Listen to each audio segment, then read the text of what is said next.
have reached lunch point, so we're just above Rockfort. Good day cycling. It was nice and easy. I feel like I could go further today, and I actually would quite like to, but my left knee is acting up a bit today, and I don't want to just ruin it just to do a shorter cycle today, so might take the other half of the day off, rest it up, ooh, ladybird, and see what I can do to get ready for tomorrow. Right everyone, everyone's fed, they've head off. Now me and the other van are going to head to the new camp spot. I tell you what, it's starting to get into a very different ball game of camping now with the vans, because with this heat that's coming in, it's now, God, it's saying it's 32 degrees, that's hot. So really condensation isn't really my biggest problem now. Now I need to start thinking about all of the glass acting as like a greenhouse. So yet again, so if I was to be super critical, I think my black curtains might actually be hindering me a tiny bit if I was to post up the van somewhere for a long time with the sun coming in at the front, because it's going to act like a giant radiator. So always think about how you park up and what direction, because, you know, if you check where the sun is, it means that you can either keep the inside cool or in the shade, or in the sun if you want it in the sun. It's actually just a really big thing to consider when actually just literally doing something as basic as parking your van.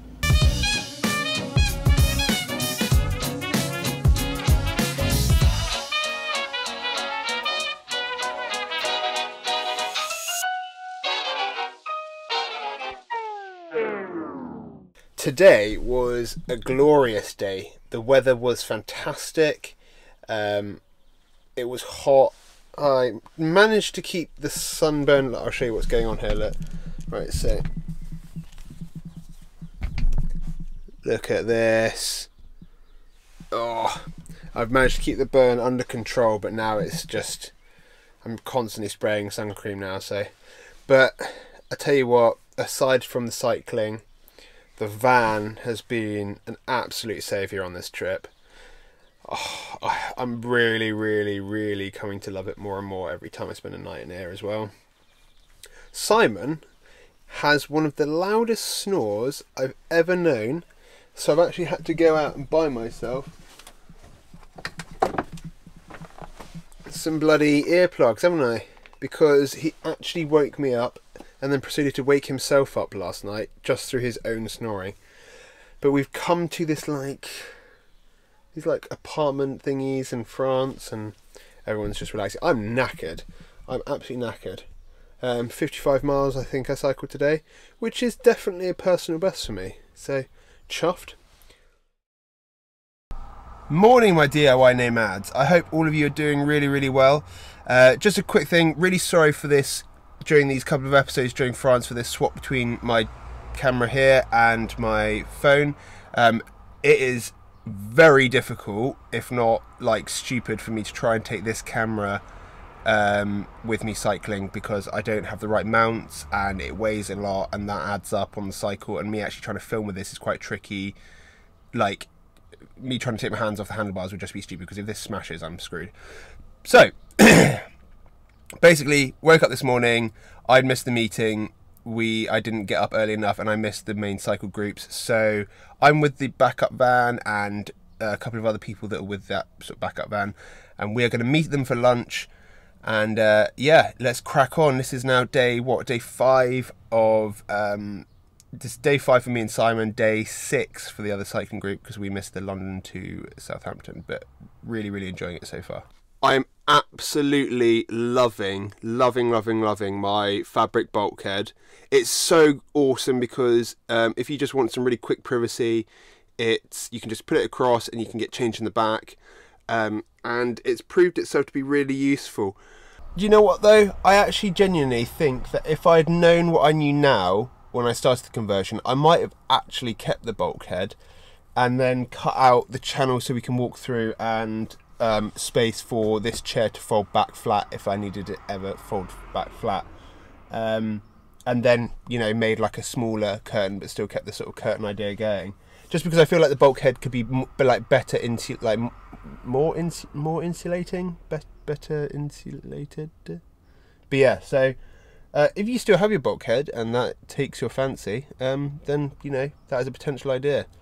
I do feel really lucky though, because I think now with the layout that I've got in this van, I think I've nailed the layout that I want to keep in future camper vans if I ever have them. I really like the way everything's laid out.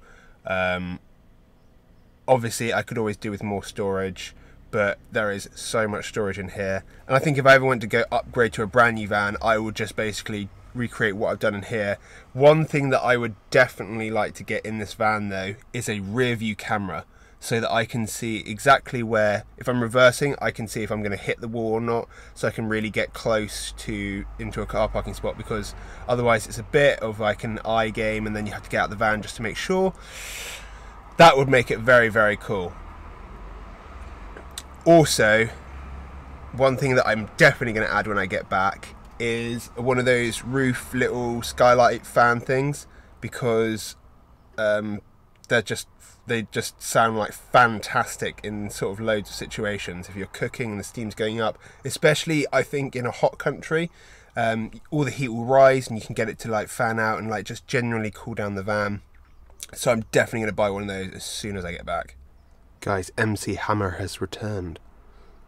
Look at those trousers. 1, 2, 3.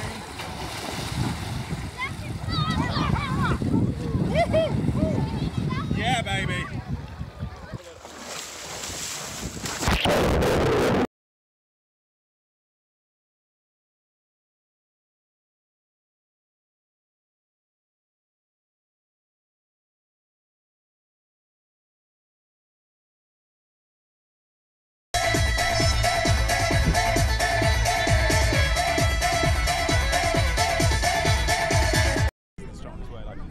Right everyone, we have finished the day's cycle and come to the Dune du Pilat, I think it's called. I don't know if you can quite look at the size of the people. These are trees. We're on, look at, like, that is like 45-degree, like, sharp.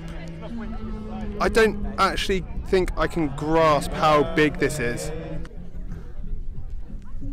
Oh my god.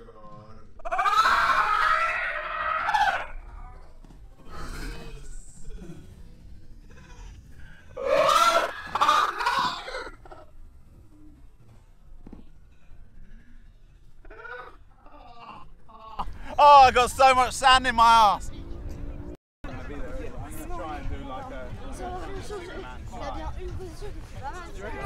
Mate, the amount of sand that's going to be in his pants is going to be...